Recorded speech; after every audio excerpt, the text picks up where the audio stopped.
আজি আমি বনাম পটলৰ চৰচৰি। মই আগতীয়াকৈ পটলখিনি কাটি ধুনীয়াকৈ ধুই লৈছিলোঁ। এতিয়া পটলখিনি অকণমান পচি ল'ম আৰু অলপ কাট লগাই ল'ম। এতিয়া আমি গ্ৰেভিটো বনাবৰ কাৰণে পেষ্টখিনি ৰেডি কৰি লৈছোঁ। এয়া হৈছে নহৰু, আদা, পিঁয়াজ, শুকান জলকীয়া, জিৰা পেষ্ট, এইখিনি দৈ, এয়া অলপ সৰিয়হ। এইখিনিৰ লগত আমি গ্ৰেভিটো তৈয়াৰ কৰিম। এতিয়া কেৰাহীখনত তেল দি পিনে মই এতিয়া পটলখিনি ভাজি ল'ম। পটলখিনি তেলত দি দিছোঁ। এতিয়া মই পটলখিনি তেলত দি লৈছোঁ। তেলত দি অলপ সময় ভাজিম, 30% ভাজিম, সেউজীয়া কালাৰটো যাতে যায়গৈ।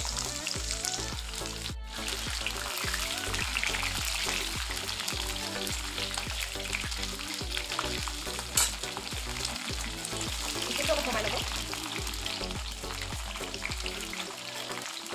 কালাৰটো গৈছে আৰু সেউজীয়া কালাৰটো।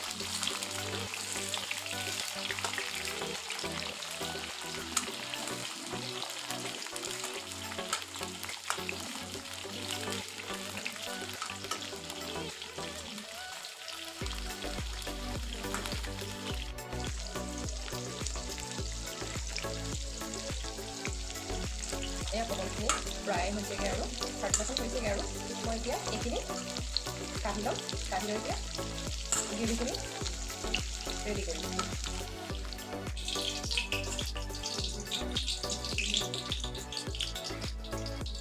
এয়া মোৰ হৈ গৈছে, কাঢ়ি ল'লোঁ। এতিয়া এইখিনি তেলতে গ্ৰেভি প্ৰস্তুত কৰিম। এতিয়া আমি আদা নহৰু পেষ্টটো দি ল'ম।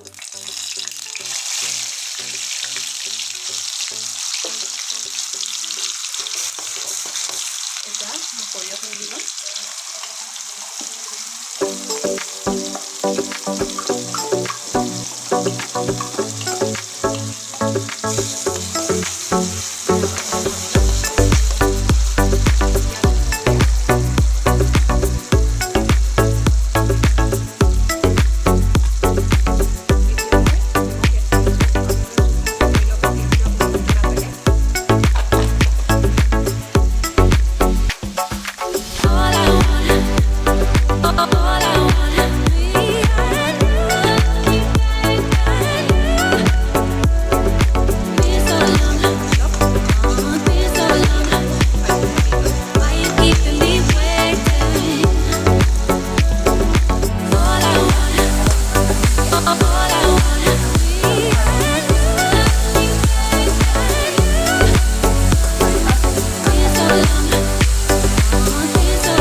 আমাৰ পটল গ্ৰেভি ৰেডি হৈ গ'ল।